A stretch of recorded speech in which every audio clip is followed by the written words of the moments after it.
Assalamualaikum warahmatullahi wabarakatuh. Nahmadullaha hamdas syakirin wa nu'minu bihi imanal muqinin wa nuqirru biwahdaniyatihi iqraras sadiqin.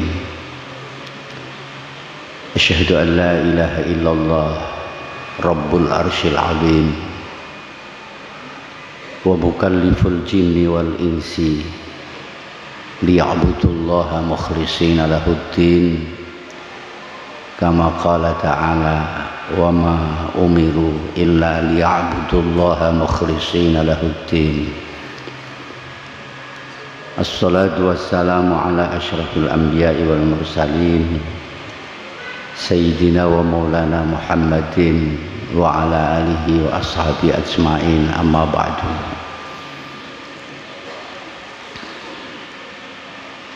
Sadatil ulama al-aizza, para bapak kiai,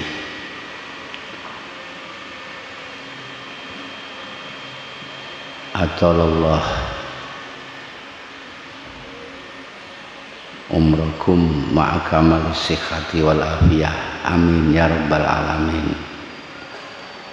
Para santri sepuh kakung mewah putri, hafizanallah wa iyyakum ajmain, amin ya rabbal alamin.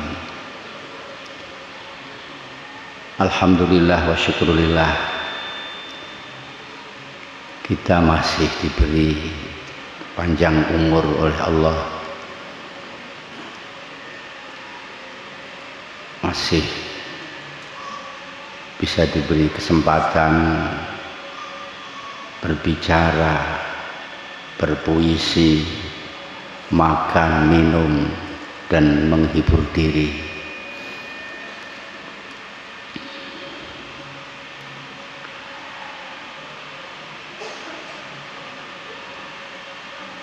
Ini satu karunia dari Allah Subhanahu wa taala. Kanjeng Rasul dawuh, sebaik-baik orang itu manakala diberi umur panjang tapi digunakan untuk bersyukur, untuk beribadah kepada Allah. Mudah-mudahan sisa umur kita penuh dengan pengabdian, penuh dengan rasa syukur kepada Allah Subhanahu wa taala. Amin ya rabbal alamin. Di samping itu, di balik itu banyak teman-teman kita yang sudah lebih dulu dipanggil oleh Allah yang tidak bisa hadir di sini mengikuti haflah akhirus sanah pengajian hikam seperti yang baru saja Yai Maskuri dari Udu. Beliau salah satu pengikut pengaosan ini yang aktif, yang duduknya kalau tidak salah ada di sebelah kiri saya. Ya, tetapi beliau bukan orang yang mendahului kita, juga bukan orang yang paling akhir. Pada saatnya nanti kita semua pasti juga akan menyusul beliau. Orang dulu sudah ada yang mendahului kita, orang yang bersama kita juga ada yang mendahului kita. Kita berada di tengah-tengah. Suatu ketika kita akan dipanggil juga oleh Allah Subhanahu wa taala. Mudah-mudahan ketika itu kita dalam keadaan husnul khotimah. Amin. Bapak Ibu sekalian, sampun kathah sanget pesan-kesan yang disampaikan oleh para pendahulu tadi dari Kang Nur Rozi, kemudian dari Profesor tadi, kemudian dari Salahuddin dan Ubaidillah.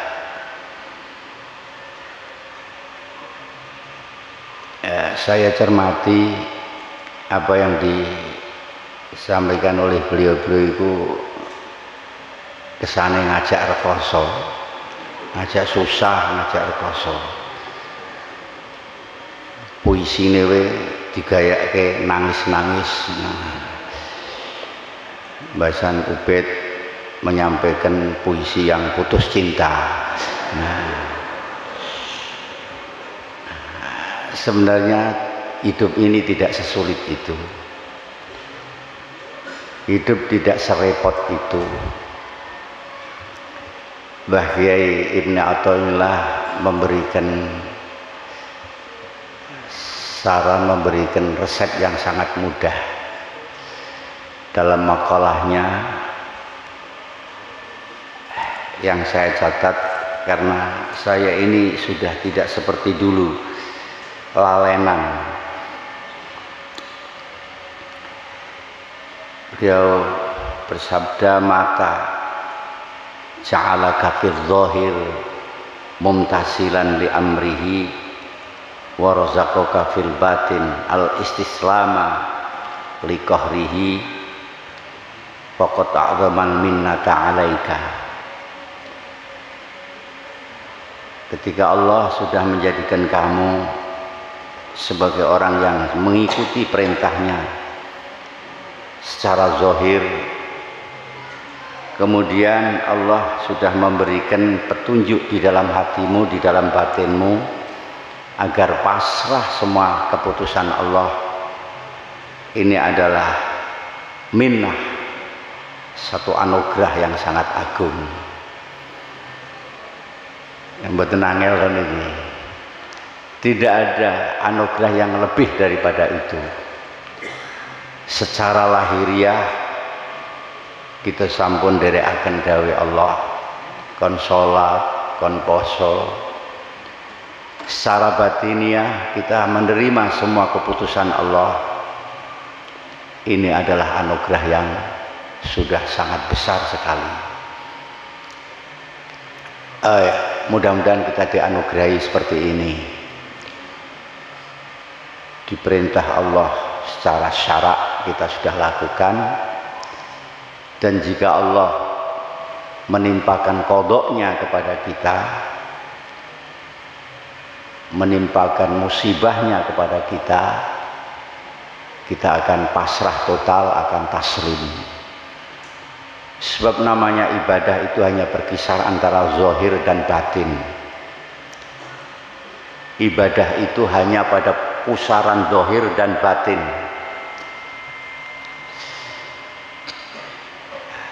Kalau orang sudah sebagaimana yang dikatakan oleh Mbak Kiai ini, berarti sudah mengumpulkan baina ubudiyatil zahir wa ubudiyatil batin. Kemudian apalagi yang harus kita cari? Nah, ini saja mari kita tingkatkan di dalam kehidupan kita sehari-hari.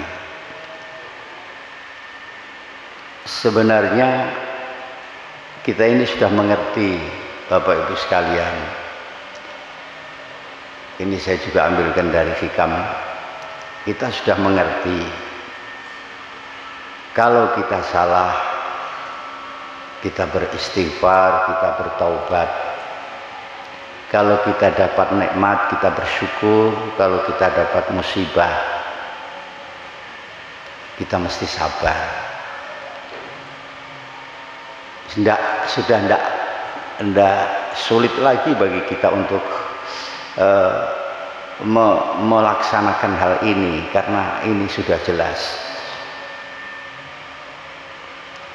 Tetapi yang dikhawatirkan pada kita adalah min ghalabatil hawa, apabila kita sampai dikalahkan oleh hawa nafsu.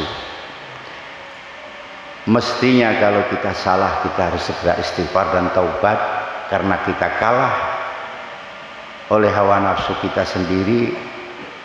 Istighfar dan taubat itu kita tunda-tunda.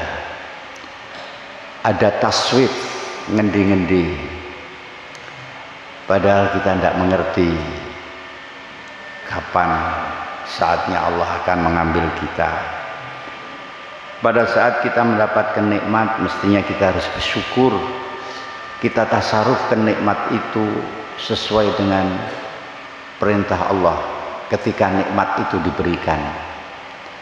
Kowe tak kei ngene, gawenen ngene, kowe tak kei ngene, tanjakno ngene. Tapi ketika kita diberi nikmat yang banyak oleh Allah Subhanahu wa taala, kita tidak lakukan itu sebab kita kalah dengan hawa nafsu. Ketika kita dicoba oleh Allah, kita mesti harus bersabar. Sabrun jamil, seperti sabarnya Nabi Yakub. Jangan resah, jangan mengadu kepada orang lain. Harus kita terima total bahwa ini adalah ketentuan Allah SWT yang tidak bisa kita hindari. Tetapi karena kita kalah oleh hawa nafsu, maka kemudian kita marah-marah, dan marah-marah kita melebihi daripada ukuran. Nah, maka kesimpulannya bahwa musuh kita yang utama itu sebenarnya adalah diri kita sendiri atau nafsu kita sendiri yang mesti harus kita lawan. Apalagi kita sudah khatam 3 kali hikam ini, sudah berkali-kali kita kaji, kita pahami. Saya mencoba menyerap kesan dan pesan ini dari istri saya sendiri. Piye kesanmu nalikane ngaji hikam? Jawabnya ternyata sama dengan santri-santri yang lain yang tidak istri saya sendiri. Katanya ketika mendengar hikam rasanya tentrem, ayem, sing maune susah dadi ilang susah, sing maune ribet dadi tenang. Tapi begitu sampai di rumah buyar semuanya, buyar.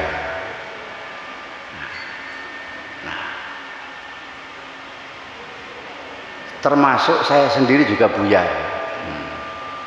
Sehingga sering istri saya mengatakan, guru hikam kok kaya ngono. Saya sering digitukan, guru hikam kok kaya ngono. Lajeng kula jawab, ya apa meneh murite. Nah, ya memang untuk menerima sesuatu yang bersih, hati ini memang perlu bersih.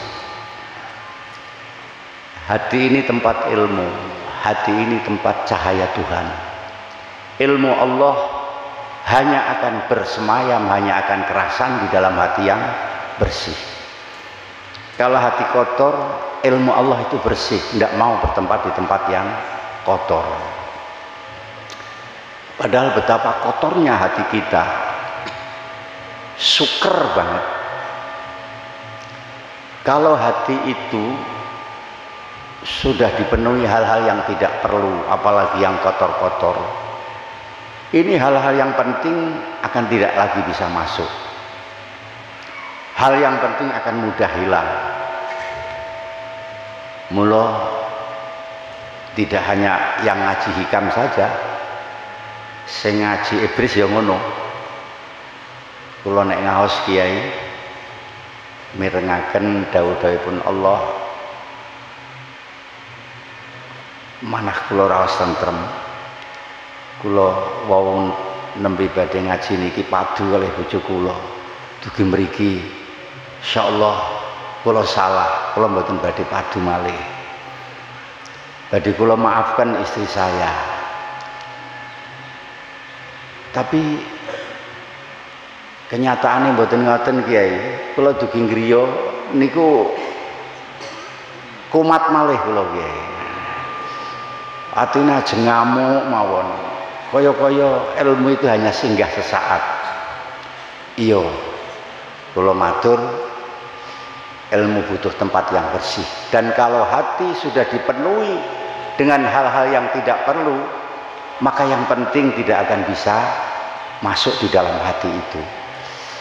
Perlu ini sadari, jangan lagi ada pertanyaan, nopo aku ngerti kok leli, mau ngerti let sak jam leli. Ya karena sudah tidak ada tempat di dalam hati panjenengan, diisi dengan hal-hal yang tidak perlu. Ada berita di TV masuk, ada prank di YouTube. Nah, prank itu senengan saya, prank pocong. Ada nyanyi-nyanyian, ada macam-macam. Hati ini sudah penuh sekali, sudah sesak. Maka hikam tidak bisa masuk di dalam hati kita. Hikam hanya singgah sebentar di dalam hati kita. Nah, ini harap diperhatikan. Mari kita tata ulang kembali diri kita ini. Kita kembali kepada titik nol, bahwa kita ini adalah hamba Allah yang lemah, hamba Allah yang tidak berdaya, hamba Allah yang sangat riskan digoda oleh nafsu. Kita kembali kepada titik nol, kemudian kita muhasabah lagi. Mestinya kita ini harus bagaimana? Mari di bulan Ramadan yang penuh berkah ini, kesempatan yang sangat baik untuk merenung, untuk ya mencari diri kita sendiri, untuk mengenali diri kita sendiri. Nah, kemudian dipersiapkan kembali untuk besok. Kalau kita diberi umur panjang, kita bisa ketemu lagi, kita bisa ngaji lagi bareng-bareng. Amin ya rabbal alamin. Tapi setidak-tidaknya insya Allah dengan kita ngaji walaupun tidak paham, ini tadi dikatakan sahalahullahu thoriqan ilal jannah, akan dimudahkan oleh Allah jalan menuju ke surga. Tadi Mas Kiai Nurozi memberikan semangat pada kita untuk ngaji hikam ini, untuk ngaji. Tetapi motivasi beliau itu motivasi duniawiyah, akan diberi rezeki min haitsu la yahtasib. Nek kowe ngajar dikai rezeki min haitsu la yahtasib itu motivasi duniawiyah. Untuk motivasi hikam nggak cocok. Ya barangkali bisa cocok kalau kita tafsiri bahwa rizki itu memang ada dua, rizkil asbah wa rizkil arwah. Rizki wadak ini ada rizki ruh. Barangkali yang dimaksud tadi rizki min haitsu la yahtasib itu ruh kita akan diberi rizki oleh Allah Subhanahu wa ta'ala. Bapak Ibu yang saya muliakan, jangan lupakan pelajaran-pelajaran kemarin. Jangan kita menjadi orang yang kagetan, gupuh, cemas, resah. Kemarin sudah ada pelajaran, memang inilah dunia. Donya iku kaya ngene, panggonane ruwet, panggonane reget. Kita tidak akan bisa menghindar. Namanya hidup pasti ada susah, ada gelisah, ada senang, itu pasti. Ada sakit, ada waras, itu pasti kita temui. Jika menemukan hal-hal yang seperti ini, segera dimaklumi, memang dunia itu seperti ini. Kita tidak akan bisa lepas dari kondisi seperti ini. Kalau kita ingin lepas ya mati ose.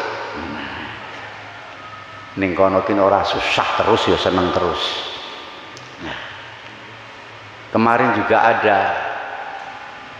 ketika Allah itu memberi kepada kita, Allah sedang menunjukkan rasa kasih sayangnya kepada kita. Ketika Allah itu mencoba kita, menimpakan bala kepada kita, Allah sedang menunjukkan sifat qaharnya kepada kita. Selama ini yang kita kenal itu hanya sifat Rahman Rahimnya Allah. Sehingga kalau dicoba kita kaget, jaluk terus muga-muga dikai kawasan, dikai duit akeh, dikai bojo ayu, terus dikai ngene, dikai ngono. Sementara kita lupa bahwa di balik ini Allah punya sifat qabid, manik, qahar, mutakabbir yang akan memfresher kita. Maka ketika Allah memberikan rasa kasih sayangnya kepada kita, Allah sedang mencoba kepada kita. Dikatakan di sana sebenarnya Allah sedang mengenalkan dirinya kepada kita. Ngerti nek aku iki pangeran sing welas, tapi yo ngerti nek aku iki yang pangeran yang berkuasa. Bisa kowe gawe sedih, bisa gawe awakmu susah, bisa gawe awakmu waras, bisa gawe awakmu lara. Dan dalam waktu yang relatif, dalam waktu yang sesingkat-singkatnya. Sekarang kita bersendau guru, nanti di jalan kita akan ketemu apa, kita tidak ngerti. Sesingkat-singkatnya. Tetapi semuanya itu diwolak-walik, itu sebenarnya adalah nikmat Allah.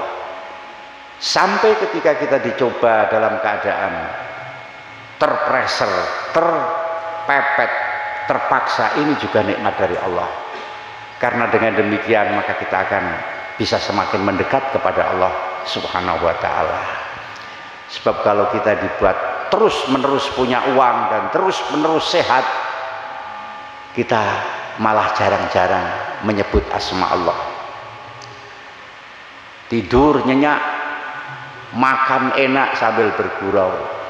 Tapi coba tiba-tiba zaman dicoba oleh Allah, tidur ndak nyenyak, dari lisan kita keluar ya Allah, mohon perlindungan ya Allah, ya Allah, sambil menangis-nangis. Kalau perlu diiringi dengan musik, ya Allah, ya Allah. Tapi ketika kita nikmat, kita tidak merasa itu semuanya, malah kita akan menjadi tidak karuan. Oleh karena itu maka musibah itu sendiri adalah bagian daripada nikmat Allah. Ada sebuah cerita, seseorang matur pada kiainya, Mbah Kiai, urip kula niku susah terus Mbah Kiai, usaha kula gagal terus, utang kula kathah, sakniki kula mboten gadah napa-napa. Nyuwun dongane Kiai supados kesusahan ini segera dicabut oleh Allah, digantikan dengan rasa sukacita. Kemudian kiainya bertanya, piye lamun motomu iki dituku 1000 dinar entuk ora?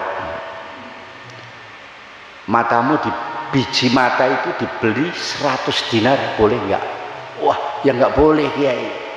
Kalau boleh ada yang mau membeli, bisa untuk menyaur utang, bisa kanggo nyaur utang, bisa kanggo macam-macam kebutuhanmu. Wis ora mripatmu leh, sikilmu wae jikok siji 1000 dinar untuk ora.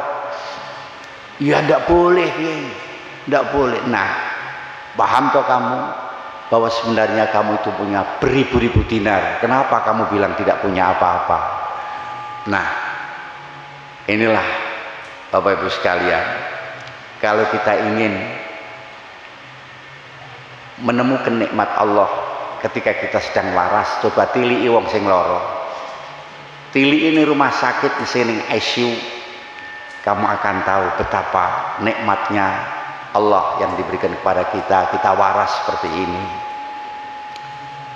Ya, ketika kita merasa tidak punya kebebasan, sarep rono rene ra iso mergo ra ndiragat, tili ana wong sing lagi di penjara.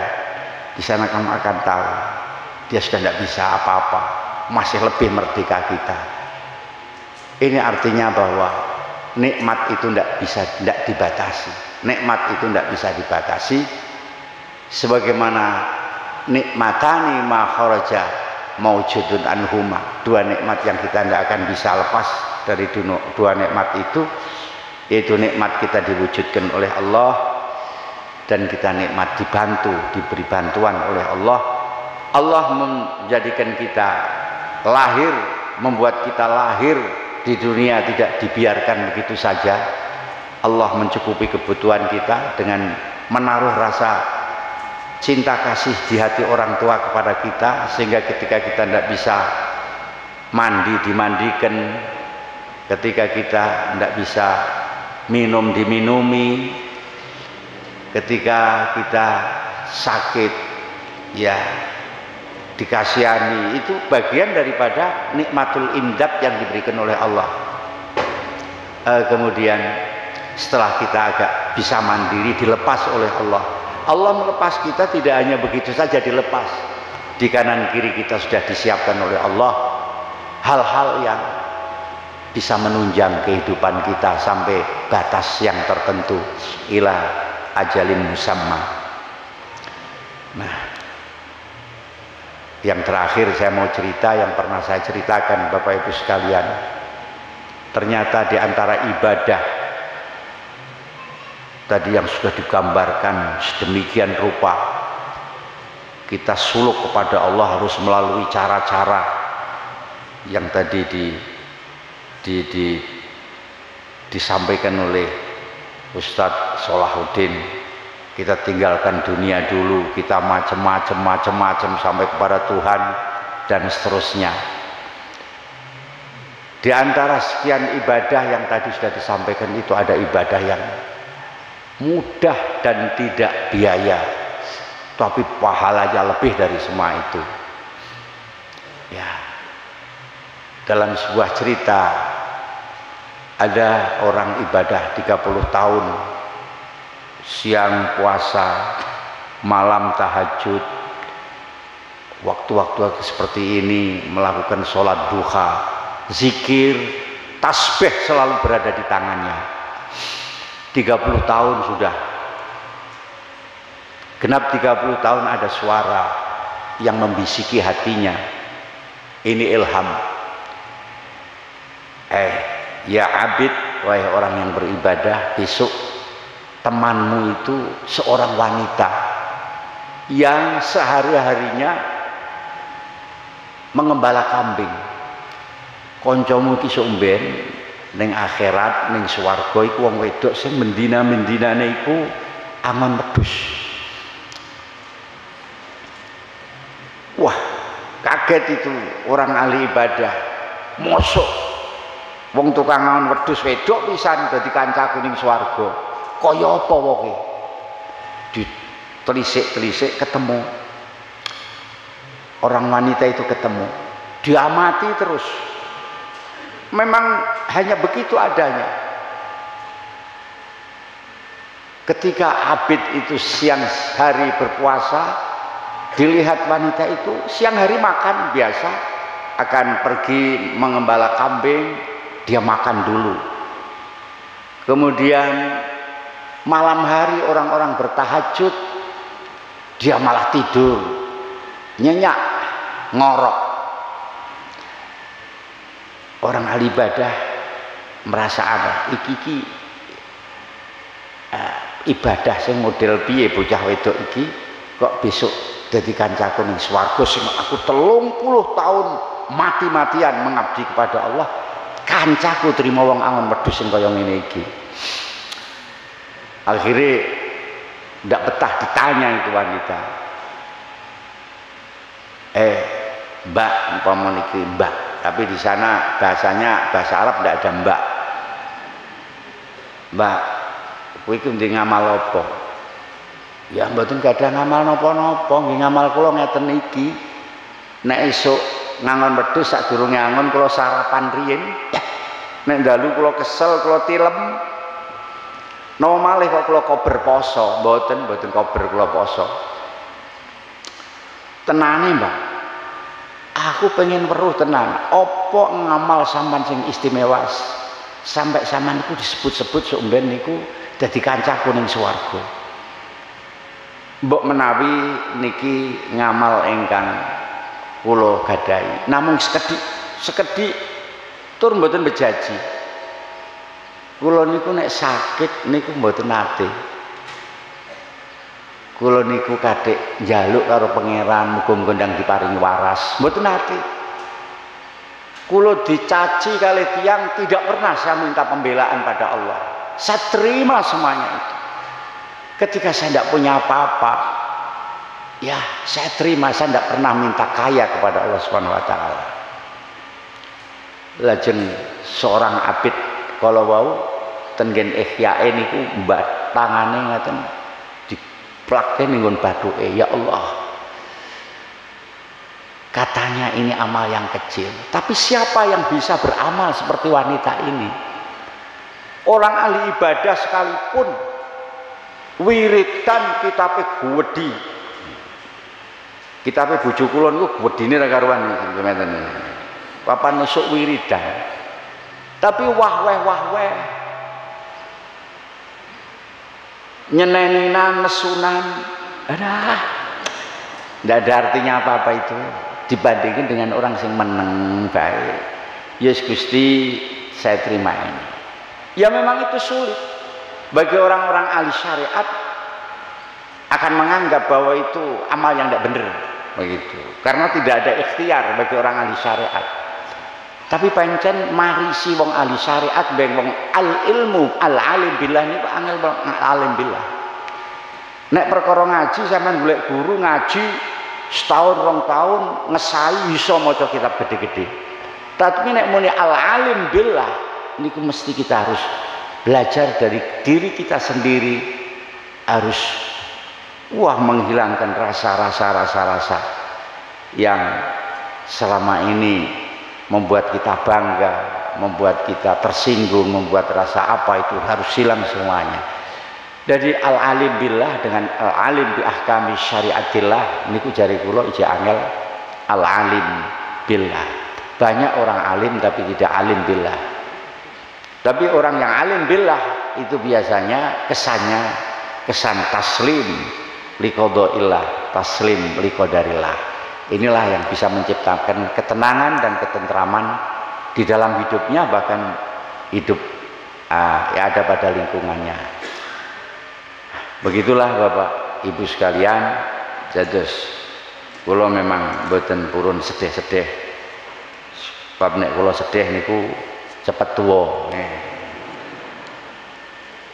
Ubed niku adik kula nomor 8, nomor 9. Tapi napa tuwa dheke? Sebab manteng sedih terus.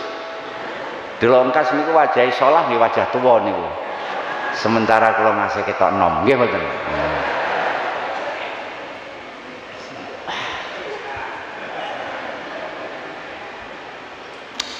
Apa? Semua orang katanya pernah merasakan putus cinta, tai kucing itu ndak ada. Ndak ada, saya nggak pernah babar blas. Gelem yo ora gelem yo wis.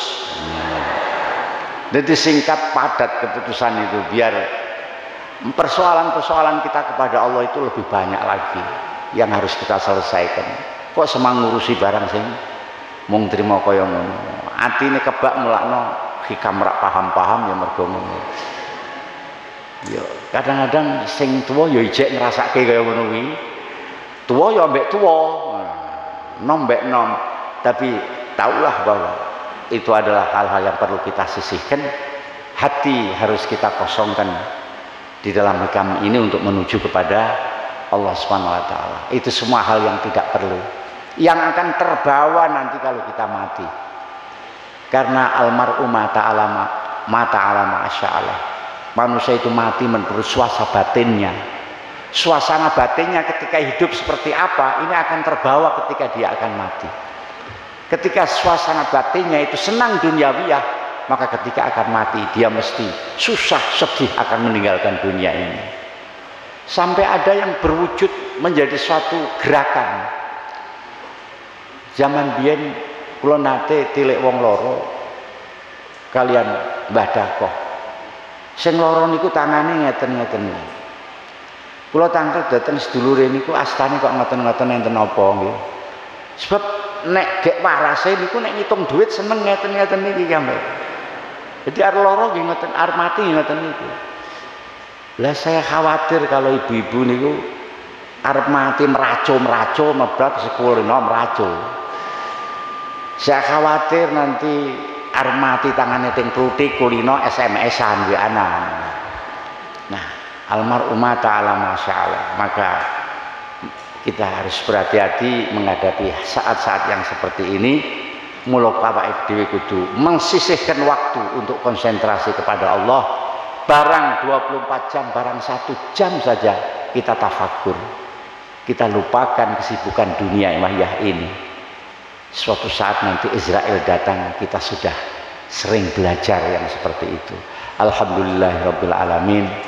Allahumma ya mujibas sa'ilin, ya sami'ad du'a, anta rabbuna wa rabbu kulli syai', anta maksuduna wa ridhaka matlubuna, antar rahman antar rahim, anta ni'mal maula wa anta ni'mal mu'in.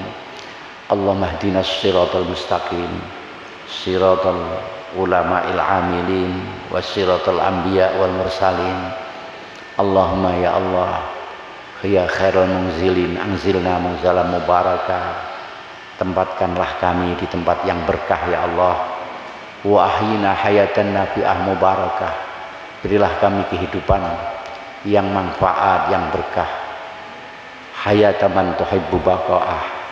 Warzuqna dzurriyyatan thayyibah. Berilah kami keluarga yang thayyibah, yang baik, keluarga yang ahli ibadah, ahli sholat, ahli kebaikan, ahli Al-Quran. Ya Allah, aghnina bil ilmi. Berilah kami kekayaan dengan ilmu ya Allah. Wa zayyinna bil hilmi. Hiasilah kami dengan perilaku, sikap yang santun, yang sopan ya Allah. Wa akrimna bit taqwa. Muliakanlah kami dengan takwa ya Allah.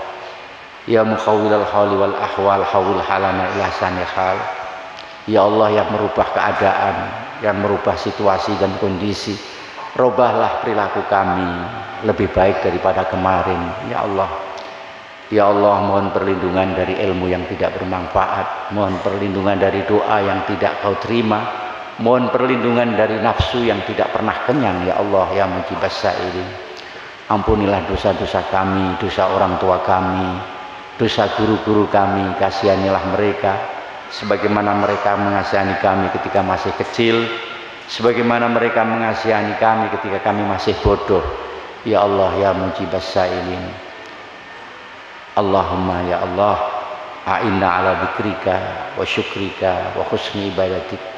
Berilah kami pertolongan untuk bisa berzikir, beribadah, melaksanakan taat yang baik kepadamu ya Allah. Anta waliyuna fid dunya wal akhirah. Tawaffana muslimin wa alhaqna bis shalihin. Wa sallallahu ala sayyidina Muhammadin nabiyil ummi wa ala alihi wa sahbihi wa baraka wa sallama. Walhamdulillahi rabbil alamin. Taqabbalallahu minna wa minkum. Taqabbal ya karim. Assalamualaikum warahmatullahi wabarakatuh.